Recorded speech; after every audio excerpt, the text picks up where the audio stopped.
Welcome to Business Coaching Secrets with Karl Bryan. If you want to attract new high-end coaching clients, fill live events, and build a wildly profitable coaching practice where business owners pay, stay, and refer, you've come to the right place. In this podcast, Karl provides his keys to the kingdom for finding and signing high-paying clients and building the coaching business of your dreams. Here we go. Ladies and gentlemen, boys and girls, coaches around the world, welcome to another episode of Business Coaching Secrets. It's your boy, the Road Dog, with none other than our traveling friend, Karl Bryan, reporting live from the Bahamas today. Shoot. That is exactly what I'm doing. How are you doing, buddy? What's happening? Just, living my best life. And I got to say, not to just jump straight in and cut all the small talk, because I know, let's just not kid ourselves. People love the banter between you and I. But there are some golden nuggets dropped in the pre-show. And folks, if you're not part of that pre-show experience, you are missing out. Real quick, there's a point that you said, man, we got to quickly touch on this when we actually switch over to the pod. Why don't you go ahead and just, it was in regards to how can we find $100,000 in a business with being confident in saying you're not going to spend any additional money on marketing or advertising. Yeah. Beauty. Okay. Will do. Shoots. We're getting straight into it, man. I love it. There you go. No mucking about today. Shoot. Yeah. There it is. Let's roll. Okay. So somebody asked exactly that. How are you going to find somebody $100,000 in 45 minutes without them spending an extra dollar on marketing or advertising? And by the way, the problem, that's, you know what I mean? Can we solve it? But there's a psychological hurdle there where if you don't feel like you could do it, then you're not going to be able to, either you won't say it. And if you do say it, you're not going to say it with any mojo, right? So anyway, so we just had a little bit of banter back and forth with Frank. And I just went here. I just said, okay, well, let's do it with your own company. Okay. So he's a business coach / consultant. I said, look, are you running local live events? He said, no. I said, are you willing to do them? He said, yes. I said, okay, so how much do you charge? We came to $25,000. And I said, okay, so are you willing to put 10 people in a room every month? And he said, yes. And I said, do you think your conversions would be 1 in 10 if you got the right people in the room? He said, probably higher. I think, whatever. He said, yeah, we could do 1 in 10, but I think I could do a heck of a lot better than that. I said, let's keep it conservative, 1 in 10. Okay, so how much do you charge? $25,000. I said, well, look, let's take 2 months off and let's do 10 events a year. Didn't we just put $250,000 in your bank account? And, a little bit of a pause. And he went, I think you just did. I said, again, and that was 90 seconds, Frank, right? Like, how are we doing? But then he said, yeah, but that's going to be, look, there is going to be a little bit of marketing or advertising. And by the way, and dependent upon your, positioning in the community and who you've got access to and whether you're already going to BNI and already going to the chamber and already going to these events anyways. So let's just assume that he is correct, right? So I said, okay, well, what about if you went to an accountant, they had 400 clients, and then he agreed to do an event every month with 10 people in his boardroom. And that would eliminate the marketing and the advertising. He said, okay, cool. And I said, okay, again, what if you were going to networking groups and you did it again at BNI? And, there's tons of networking groups in and around where you're at, right? You can go to meetup.com and do it there. So there's ways. So there may be there likely would be a little bit of an expense. In fact, you'd be smart to spend a little bit of money on that because that would save you a little bit extra time, depending upon the dynamic. But without doubt, we got to the place where it was like, okay, fair enough. I could do 10 events, and that is only 10 events, and that is only 10 people, and that is only at each. So that's 100 people. Surely I could do that without spending a lot of money on marketing or advertising. And the answer is absolutely. So again, it's like in 90 seconds, I didn't put $100,000 in this bank account. I put $250,000. And then I said, okay, but hang on. So that's with us. So now let's go to one of your clients. So we picked a chiropractor, and I said, so does the chiropractor have a $10,000 package? And we went back and forth, and he's like, yeah, probably not. Why? Well, the chiropractor just tries to charge $100 for you to come in, tweak your back, and then you leave, and then you get short-term relief, and you stop coming back. And I said, so look, do you agree that they need a $10,000 package? He said, yeah. I said, but I think we can both agree that the chiropractor is going to have a hell of a time selling a $10,000 package without education. right? Because what happens is Road Dogg hurts his back. He goes to the chiropractor. He gets short-term relief after, let's assume, a visit 5 or visit 6. Let's again just say he's paying $100 a visit for easy math. That's $500 to $600. That's nowhere near 10 grand, right? So what he's got to do is he's got to be able to sell Road Dogg on the front end and say, look, here's what's going to happen, Road Dogg. You got in the accident. You fell off your bike. Your back's killing you. You're going to come here for 5 to 6 times. You're going to have short-term relief, and you're going to stop coming. The problem then is that you're not going to come back in 1 year's time. You're going to call me. You're going to come in. We're going to recreate those exact same x-rays. The only problem is they're going to be significantly worse, and your problem is going to be significantly deeper, more real, or harder to reverse, right? So you're going to be in rough shape. So what we got to do is make sure that we get you to a certain point, right? Like you kind of get it. You got to sell them. You got to do a better job than that. But ultimately, you need to sell them a $10,000 package versus a do you know what I mean? Like $100 package. One of the other things I always used to talk about.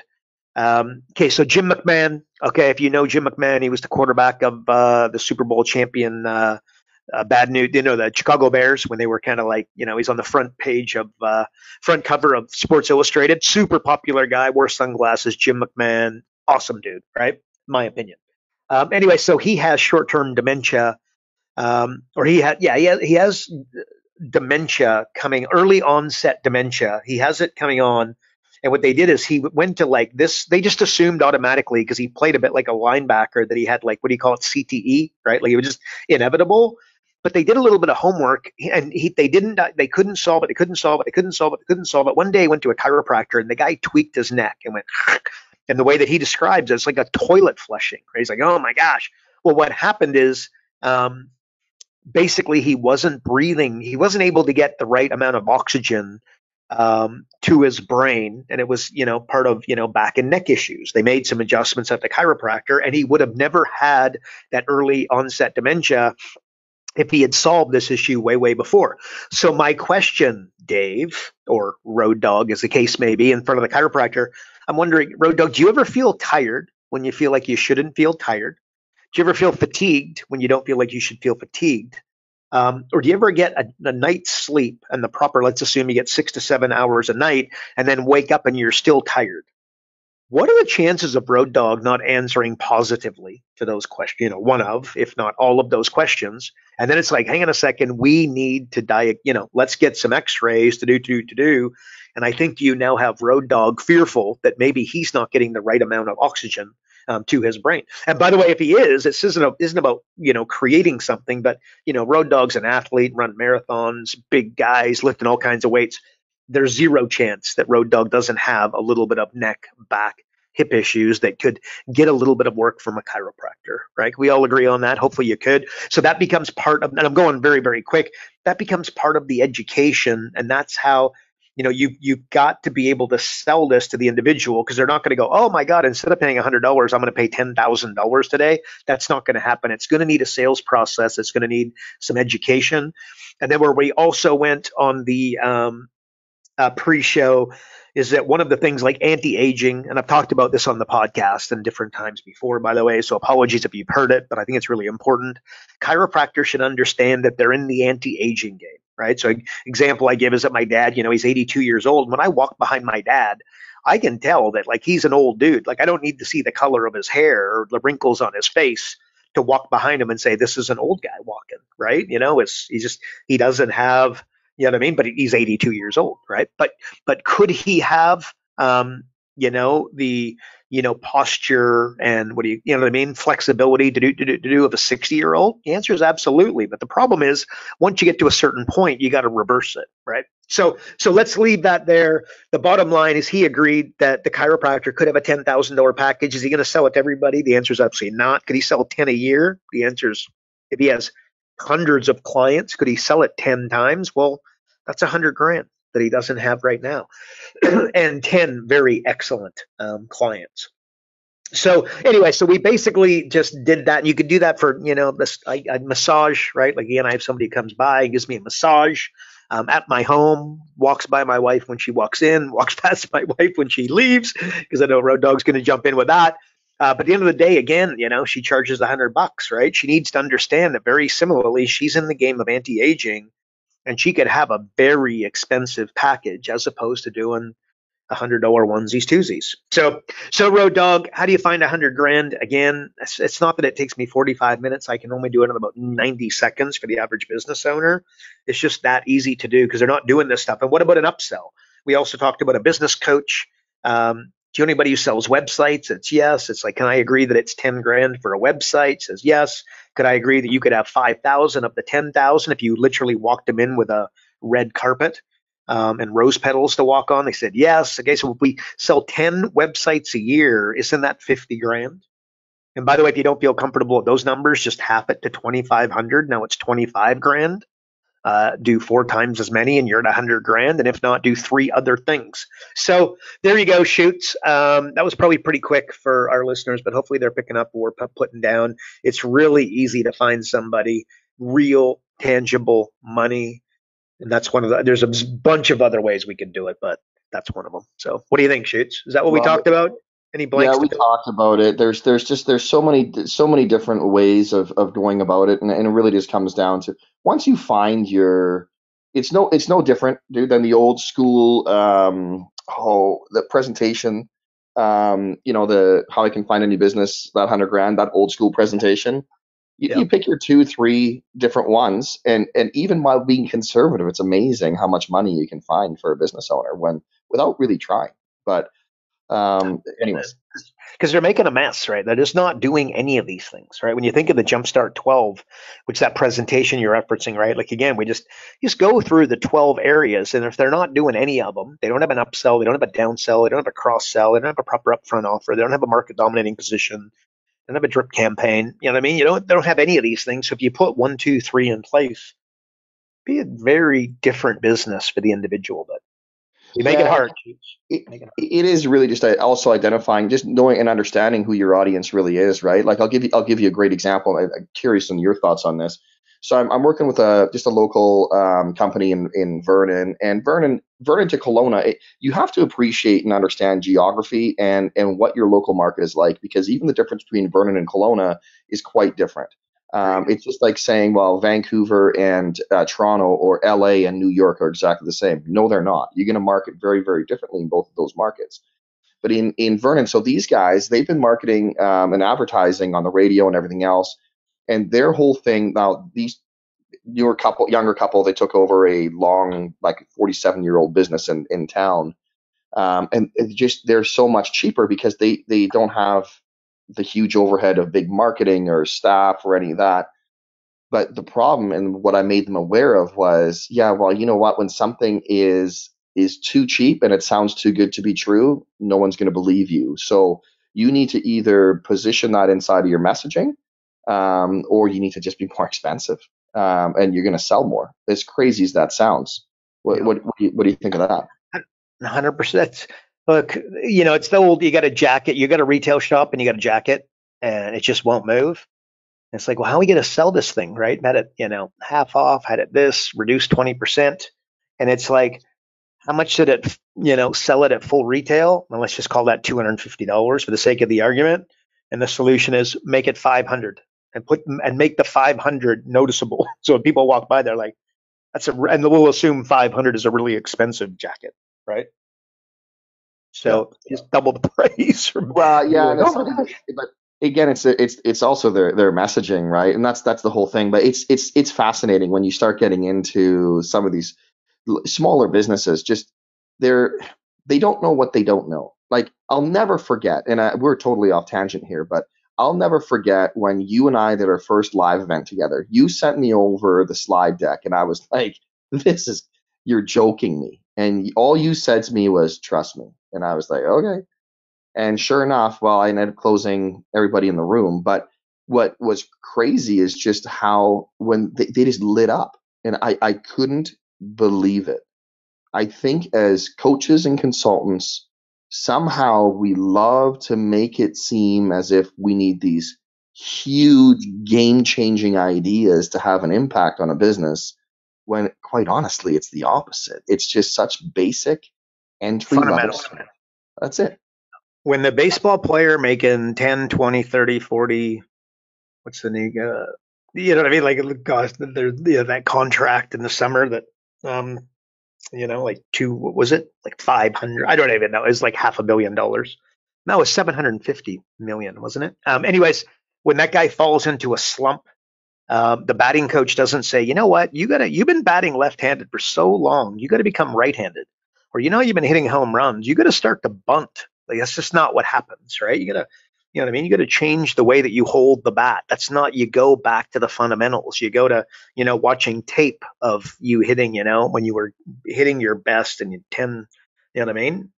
Hitting consistently, doing, you know what I mean? Like that, you go to the fundamentals. You go to the fundamentals. That a 10, what is it? Like a $10 million business is, I would assume that's a big company if you're listening, right? And you could just multiply those numbers if you want to talk about Apple.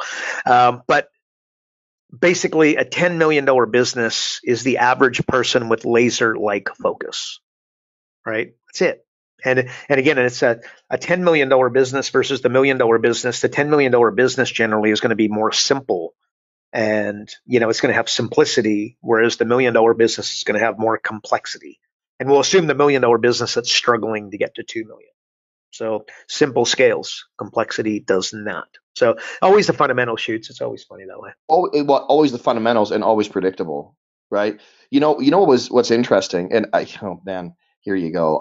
A lesson that I actually learned, and I'm still, as I'm talking about it now, I'm like, I can apply this to business. So I did a soccer certification thing over the weekend. So what was interesting was when we're talking about preparing for a practice and you put your practice plan together, right? It's no different than you're going in to do an analysis or something for a business owner. So what they said was, you've got this practice plan together. You know what's going to happen. You should also have a list of exactly where because based on your experience, this plan is going, the kids that you're coaching are going to get it wrong. Like he goes, you're going to have a list of 3 to 5 different things, right? And you're not going to stop the play and coach them off on a whim. You're going to be prepared and know exactly where they're going to fall apart. That's when you call the play to stop and you go and you cross it off your list because you've anticipated, because you've done it so much, you know exactly what's going to happen. It's no different than the fundamentals. It's, exactly, Carl, I could probably ask you in exactly what order they're going to screw up, and I'm sure you could put together that list and just give it to me, right? Like you just know it's going to happen. 100%, man. And again, you know what it is? They will overcomplicate it in their head and then take no action, depending upon what we're talking about, right? But why does somebody not get out of the blocks as a business coach when they're staring at something that could absolutely work and move the needle and get the boat going faster for them? And they just, in their head, right, overcomplicate it and then don't do anything. And then why don't they? Fear of failure. And it's not fear of failure, their failure. It's fear of people watching them fail, right? Significantly more. You know what I mean? Dude, paralyzing. I don't even want to think about how many times I've sent you a text where I've said to you, hey, I did a live event and picked up another couple of clients. And I don't know why I stopped doing this. It's like, it's almost embarrassing how many times I text that to you. But it's like, just do it. Exactly. Do it, fundamental right there for business coaches. All right. Now, and see, not just if I may, so it's not fundamentals, but it's, the fundamental, you got that in spades. It's the consistency, right? You got to become uber referable. So when you do the event every week, 7 a.m. at the chamber, you become uber referable, and then you become consistent. And then think of the accountant, the bookkeeper, the networking organization, the radio station, the ad guy, the accountant that wants to refer people to you. When they see you there every week, you know what I mean? Like all of a sudden it's like, this guy's legit, this gal's legit. That's, local legends. Part of the magic is consistency, and you become so referable. And on a subconscious level, they just start assuming that you're more legit than the others who do it sporadically. So the consistent bit, fundamentals and consistency. Can I overthink that for a second? Yeah, please do. Okay. My overthinking brain says, yeah, but Carl, if I do it every week, doesn't it devalue the actual value of the presentation? Yeah. You just, it's new people every week. You know what I mean? Like Tony Robbins is that. If you see Tony Robbins do UPW, right? Unleash the Power Within. And I've seen it, you know what I mean? I've been to it multiple times in different countries to do. It's like he tells the same story. He cries at the same time. It's the same presentation, like 20 years later. But when I say same, of course, he's upgraded this and he's upgraded that. And it's a different, you know what I mean? Like he'll call people out in the audience and then kind of solve their problem on the spot, intervention, right? But fundamentally, it's the same. You know, and he's guiding that person through the same process. Like he can tell, right? Like he's looking for a woman in the audience who he wants to use for an example, and he just says, put up your hand if that really bothers you. And then he makes a mental note of like 5 people in the first 5 rows that put up their hand. And then he circles back a short time later, and he just knows the personality of that. You know what I mean? The women to just put up their hand, and then he uses them in the example. You know what I mean? Like, hey, what about you? So it's, anyways, people are predictable, I guess. And by the way, and the guy, the exact same, you know, like one of the things he did, like he did this thing, guys, you know, we need some guys on stage that want to dance, right? And then like, you know, there's a big room and 100 people get on stage, right? 100 guys. And he's like, and it has to do with, you know, masculine, feminine energy to do. And he goes, okay, so, and we're going to do an exercise on masculinity. And what I need is I need guys from the audience to come up here and dance for me. 100 people jump on, 100 guys walk on stage or whatever it is. And he's like, okay, well, here are the guys in the room that aren't masculine. And I'm like, oh my heavens. Like, Was that awkward for you when you were on stage, or? Yeah, I was most definitely not on stage. But anyway, not that I'm, you know, I don't want to. You on stage and Hansi just pointing and laughing. Like, that's all I can picture. So there you go. But how funny is that, right? Like, we're going to do an exercise on masculinity. And what I need is the guys in the audience that want to dance. I want you to come up on stage. And then they come up on stage and he's like, okay, well, these are the non-masculine men in the room, just so you know. And I'm like, oh my God, it was brutal. But anyways, it's funny. All right. That's almost bordering on Zen-like, which is my segue to, because last time we did a pod, you shared some KB Zen, and the phones went wild. Operators were standing by, and it was pretty crazy, Shoots. So listen, your fan base, they're just clamoring for more. So can you do you have any more? For more Zen, just Zen stuff? Is that what you mean? Yeah, I'm laying it on pretty thick this morning. But yeah, just hit me with some more KB Zen magic. Zen. Okay, for those and anybody who may be new to the podcast, I'm in the process of trying to become more Zen-like. Is this going to be a segment, by the way? Is this going to be a bit? This is going to be like your moment of Zen with Karl. Yeah, Shoots. That might be like another podcast. Maybe we should think about that. Not. Because again, I'm not the Zen. Go to your local Buddhist monk for all this. That's who I'm getting it from. But you know, look, here's something that I said in Cancun, and again, I would have said this at different times in the podcast over the last while, but needing nothing attracts everything. I think I probably don't need to expand much on that, but you know, again, it's commission breath. When the salesman walks in and he desperately needs the sale, unfortunately, you know what I mean? You can see it. So that needing nothing attracts everything. So that would be a Zen-like thing, you know. And again, I think I might have said this last week, but I'd say it again because I think it's so powerful that not wanting something is the same, if not better, than actually having it. You know, just think again, you know, the car, the boat, the jet, the holiday house, etc. You know, like like when you watch somebody on Facebook, right? Like real confidence comes from not caring, not even engaging, not even worrying about it. You know what I mean? So like, okay, actually, and here's like multimillionaires, billionaires, successful entrepreneurs, whatever you want to put in there, right? But like, let's just go billionaires for the frame. Billionaires call Buddhist monks and ask for some advice and if they can attend their retreat. But let me tell you what doesn't happen is the Buddhist monk isn't calling the billionaire and asking him for help, right? How do I make more money? Right? It's just not happening. there may or may not be some magic in that for you. In that, just, like my dad literally said this to me this morning, and this is actually a quote, I don't think you realize, but it's a quote from Dalai Lama. But want what you have, not have what you want. Right? Want what you have. Sounds possibly platitudinal and is a throwaway line, but I got to tell you,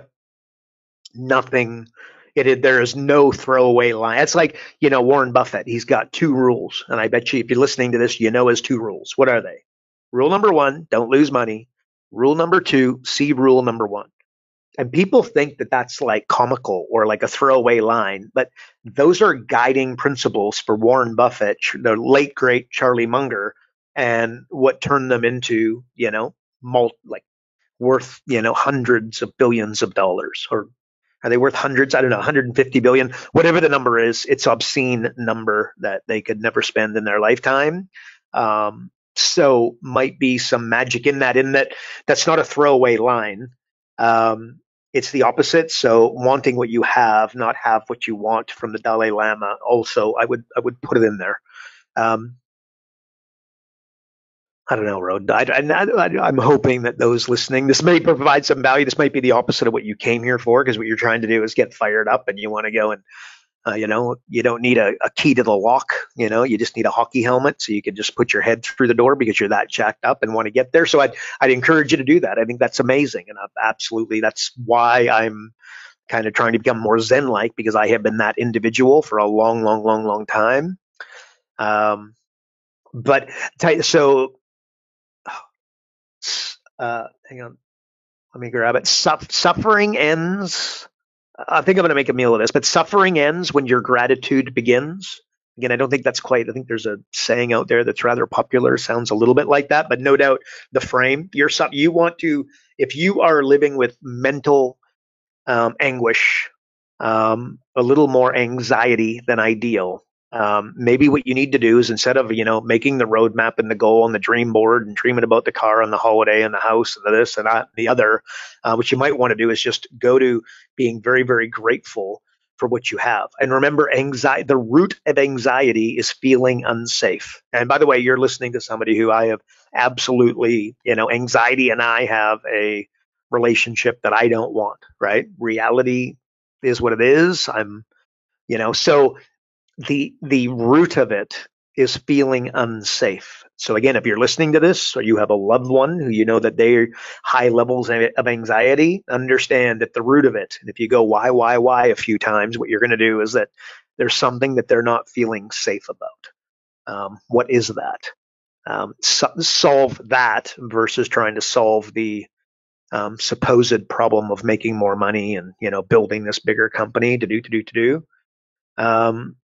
Anyways, okay, last one I want to say.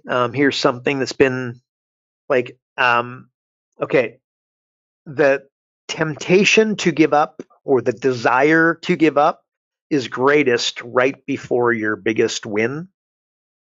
And again, there's some psychological triggers in that, or, there's some reasoning behind that. I'm not going to go into detail here, but just, when you're sitting there going, oh my God, I'm going to throw in the towel. This is it. I'm exiting. I'm doing this. I'm doing that. I'm not doing it anymore, etc. I'm going to say that there is a big win in the not too distant future. What's happened is you got a little bit over your skis, generally speaking. So there you go. Actually, last thing I will say, Ryan Holiday as an example, I think he's very good. Stoic Daily, he's got a huge, he does he like the Stoic, right? Ryan Holiday, pretty popular guy out there, very, very popular guy. But so meditating, that's something that I try. I'm not any good at it. I'm doing it. I suck at it, but I'm getting better. So when I read something by Ryan Holiday, or Stoic, something that could fall under Stoicism, I'm reading, the writings of a Stoic.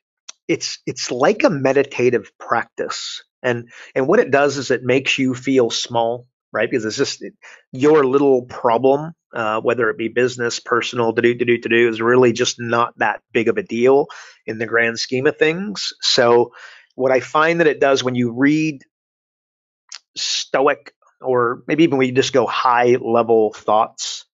And an example of that would be like suffering ends when your gratitude begins, or want what you have, not have what you want. Those might not be the best. Maybe looking at night, lay on the grass and stare up at the stars. And then how do you feel? And I would dare say you're looking up at the solar system, you might feel small. And when you get on your knees and you pray to God, and if you do that and you don't do that, but I think if you do that, what happens is that by doing that, you feel small. And I think that's a really, really positive thing, generally speaking, if you want to not have, anxious thoughts and, running thoughts, and you want to control that monkey brain.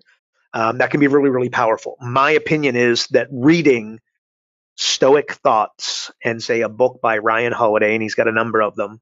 I think it's like a meditative practice for someone who might not meditate as well as the other. And remember, if you're listening to this and you're like, yeah, I'm that guy too, I'm no good at meditating. The person who's no good at meditating gets the most value for meditating. The same way that the person that goes to the gym really, really struggles to go to the gym, that's the person that will get the most out of the gym. And I don't mean just physically, but I mean like emotionally, spiritually, mentally, etc. Right? Like the consistency of going to the gym. The person that has the most difficult time doing the weekly live event, or the person that craps their pants the worst by getting on stage and doing the presentation because public speaking just makes them want to throw up, they will get the most out of it. So anyway, so the stoicism, that thought, and getting small and meditate. Let's just go to meditating. If you struggle to meditate, you probably fall into the category of the person that will get the most out of meditating. So you should damn well find a way to do it. So I don't know if that's all I got. Shoots. I don't know. What do you think? Is that what you were looking for? Is that what you were thinking? Yeah, no, it's good. Like a couple things come to me. One of the biggest pieces for me when it comes to not Zen like, but just some of the stuff you're saying, like it has more to do with when I feel most lost and confused is when I'm the most unclear and I don't have a clear vision in place, right? Like I can almost guarantee you have a vision of the future, and I'm almost certain that you review that more than most, right? Like it's just to me that's one of those things. Like people lose sight of that. And the other thing is, I think I read it. Hermosi wrote it somewhere recently. Just sort of, if you're worried about taking action and making a meal of it, when you die, within 8 weeks? Sorry to say, but you're kind of forgotten. So no, okay, that's an example. That is perfect. That's what I was trying to say. Makes you feel small, right? Like pretty unimportant. Like stop taking it. So we're all going to die, right? The end. Got bad news, right? It's a board game, and you're not getting out alive. I'm sorry, right? What you just said, exactly that. What did you say? 8 weeks after you die, nobody's going to remember you or your things to do, right? Makes you feel small. That in Zen like was the question, right? So whatever. Want to talk Buddhist monks? You want to talk being Zen? You want to talk about just chilling the hell out? Making yourself small is powerful, and I think that quote you just gave from Hormozy does that when you read it, and that's why it makes you feel good, and that's why it's got meditative properties to it. I'm not sure if it makes me feel good, but I will say that it makes me realize that, hey man, who cares if you screw up? Like that's it. Shoots. Isn't that the goal? Yeah. That's it. Yeah. You know what I mean? Like that's it. And I agree. I love it, frankly. I love it. But because remember, we're not fearful of failing. We're fearful of people watching us fail. Once again, that comes back. You got to get small. Who cares? You think other people got their crap to think about. They don't have you to think about. You know what I mean? So they're not thinking about you anywhere near as much as you'd like to think. You know what I mean? So again, makes you feel small. That debatably is a good thing, which will motivate you just to take the damn action and not worry about it, and screw it up and see what happens, and just keep moving forward. So that's it. That's it right there. Okay, so I know we're kind of up against it here. I want to squeeze in one more question here. This isn't a record, I think, for only having like one, but I think there's some good value here today. When it comes to mindset, okay, like that's kind of where we're at right now, just with mindset. What do you think are some of the biggest challenges that you like? What do you see? The average business owner, what do you think is probably their largest, maybe, I don't know, individual or top sort of challenges from a mindset perspective that you see? And then maybe how the heck do you solve them? Okay. Good question. But again, higher level, right? Like, how do you fix their marketing campaign? You got to fix the head trash before you're ever going to get them to press send on the emails or the Facebook ad or the direct mail campaign or the thing, right? Or pick up the phone, right? Put out the sign. So, and by the way, this is I dare say it, like it's mindset, it's business owner, it's business coach, it's all the darn same. Remember, business coaches, we just share the same vocation. But at the end of the day, again, I was going to say get small. I don't think that fits here. But anyway, so we just share the vocation, right? Like we're just, humans having a human experience, right? So what would I say? You don't know, the average person does not know what their true strengths are. That's fact, including you listening. You think you do, but you're probably wrong. You're bad at identifying your weaknesses. And again, getting real and going, why? Do you know what I mean? Like really, really dialing in on what that weakness is. Example here is you think that you're bad at sales, but the truth is you're just scared poopless of putting yourself out there because fear is your real thing. You know what I mean? And again, fear of what? I just said it a minute ago, not fear of failing, but fear of having those watch you fail, right? Those that are most judgmental are the weakest at their knees about being judged. Right. So you stop judging and guess what? You become less worried about being judgmental. It's like this weird, kind of dynamic. So yeah, you're bad at identifying what it is that you're not good at, / we could call that weaknesses. Okay. If the dynamic, like they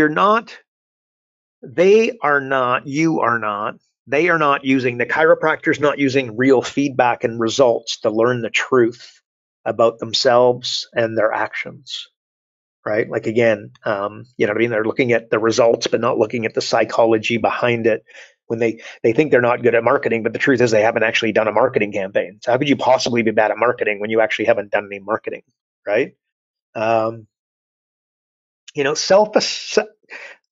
Self-assess the past, right? What have you always succeeded at and what have you always failed at? Brutal honesty here is going to be required.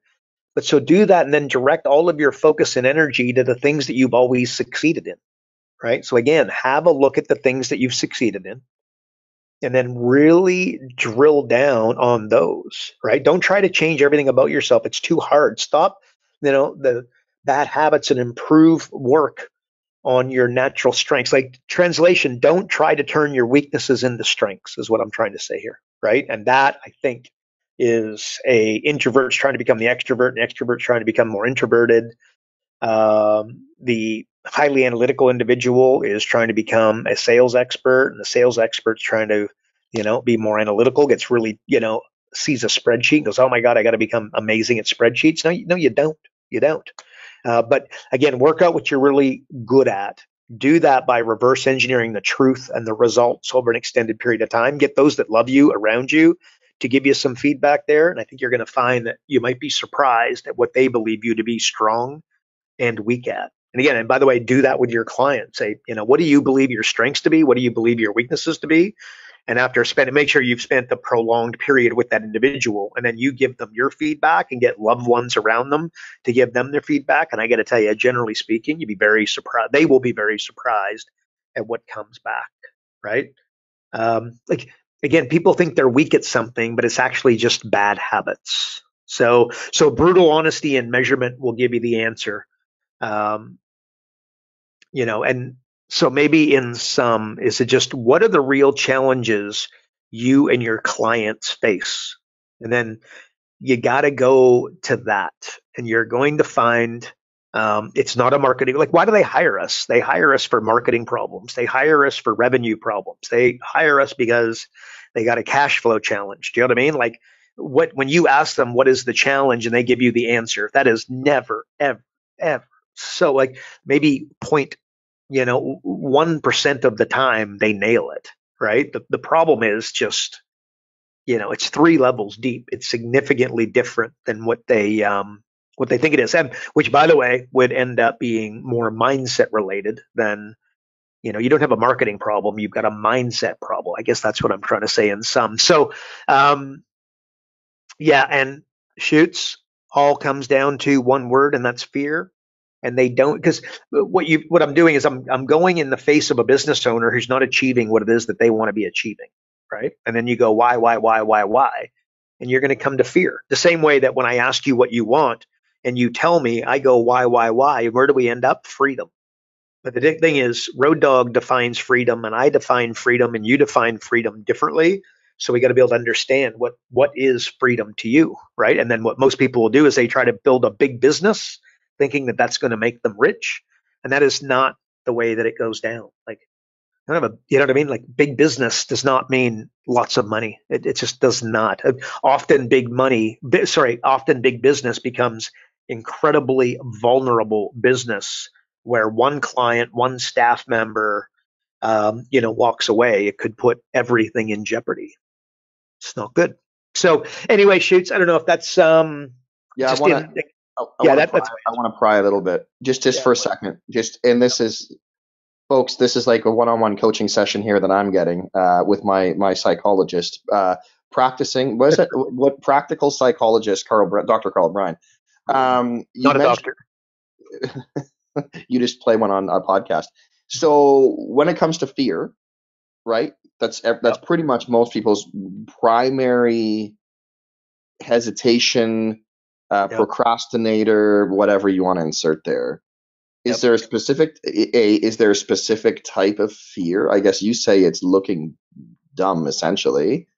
What's the best way to overcome the fear? Is it just doing the action, or do we spend too much time reflecting on and trying to identify and like all of that? Or should we rather just set that aside and, as you say, put on the helmet, smash the wall, and just take the action and watch that fear just dissolve? Like, what is it? But for everybody listening, I want you to, did Road Dogg just ask himself a question and answer it for himself? And he just did, right?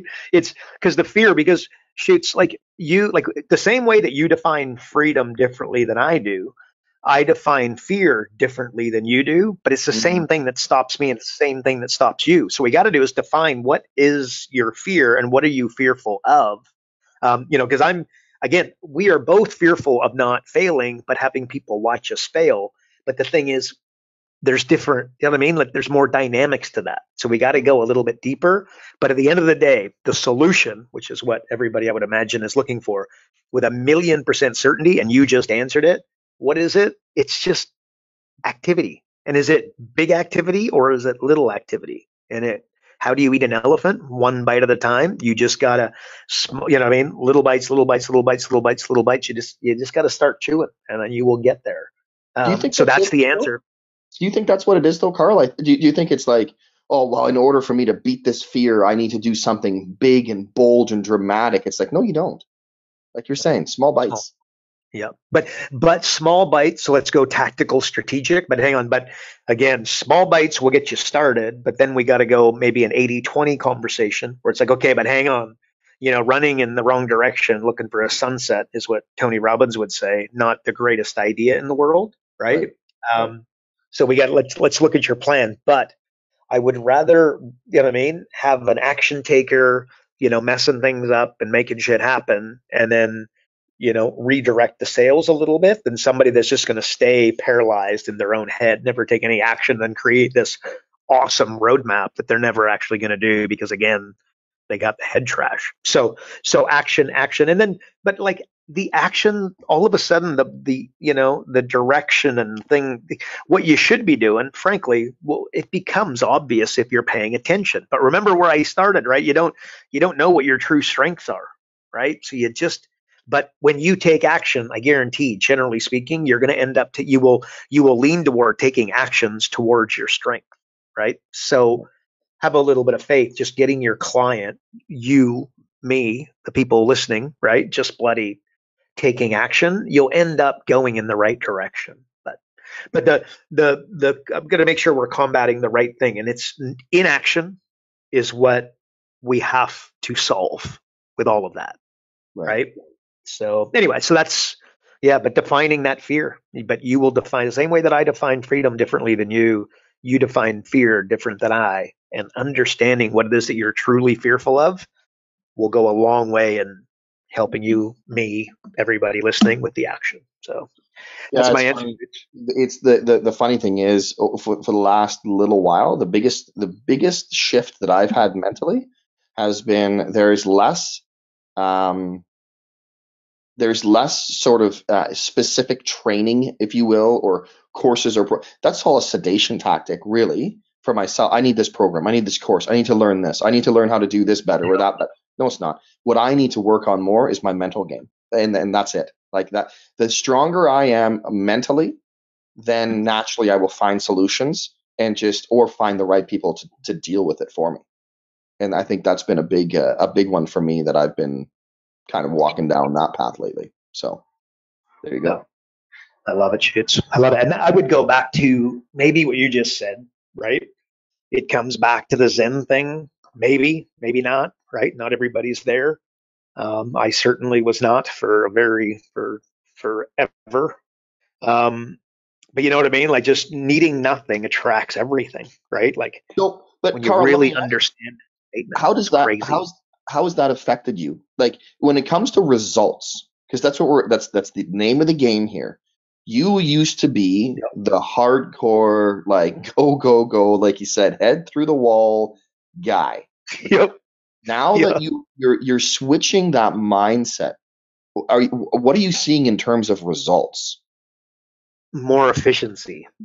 Absolutely. Just more efficiency. You know what I mean? Maybe I don't know. You know what? Again, and that's not more efficiency is my instincts say to say that. Then maybe it's an 80-20 thing. Like all of a sudden, it's just more natural just to go to the higher. It's more natural to just go to the big rock than it is the little rock. Instead of going to the email, going to the here's something this is what I gotta do. Interesting. Yeah.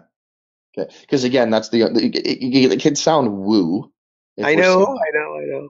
right? Which for you, by the way, what a transformation from when I first met you years ago. But anyways, all right, dude, close us out. One thing, and then let's wrap this puppy up. We're way over time. Yep.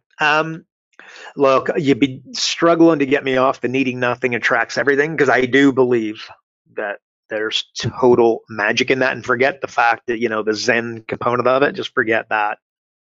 Commission, just put that up against commission breath.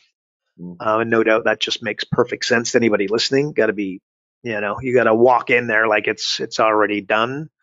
I am going to say, to reverse, what did we talk about again? The mindset related. I'm going to give everybody an exercise. You don't know what your true strengths are.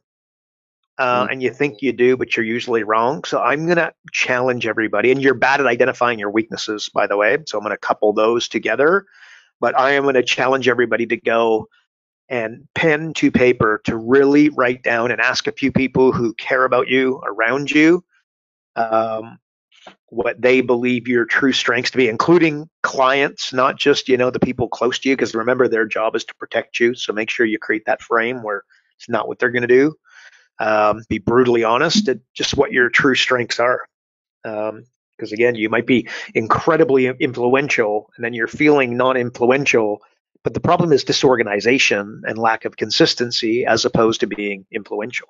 You know what I mean? So 100 different examples we could give, but that's my one thing, Shoots. That's my one thing. It's funny because I'm like, I should ask Carl what those are for me, but you pretty much just answered that. Probably consistency for me is my weakness, and follow through on certain things. And there's two words that come to mind when I have a feeling what you would say my strengths are, and that would probably be two buzzwords that you love to throw around: mojo and moxie.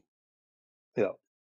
You 100%, but you just nailed it, man. You have no problem with all of the X's and O's. It's just the consistently showing up, right? And that's not, by the way, folks, everybody, like Road Dog's operating on a slightly higher level than the average bear, and I know what he wants. But that is it, shoots 100%. And yeah, you know what I mean? That's the piece, my man. That's the piece. Love it. Love it. Well, everybody, I hope you found as much value as I did today in this. And thanks for tuning in to another episode of Business Coaching Secrets. If you're not on the inside, and I alluded to it earlier on that pre-show, and if you want to get access to that, or you want Carl's daily emails or whatever, all the things, all the value that he's adding, go to focused.com. Subscribe today, learn more, do all that. Again, if you enjoyed the pod, please share it with somebody, fellow coach, business owner, somebody that maybe wants to become a coach. And of course, as always, we'd appreciate your feedback. If you like what you heard, please leave us a review. As we know, all those streaming services put a ton of weight on reviews. That is it for another week, folks. We will see you on the next episode. Remember, progress equals happiness. Take care, everybody. Karl Bryan built Profit Acceleration Software 2.0 to train business coaches how to find any small business owner more than $100,000 in 45 minutes without them spending an extra dollar on marketing or advertising. This becomes a business coach's superpower. So as a business coach, you'll never again have to worry about working with business owners that can't afford your high-end coaching fees. Check us out at focused.com.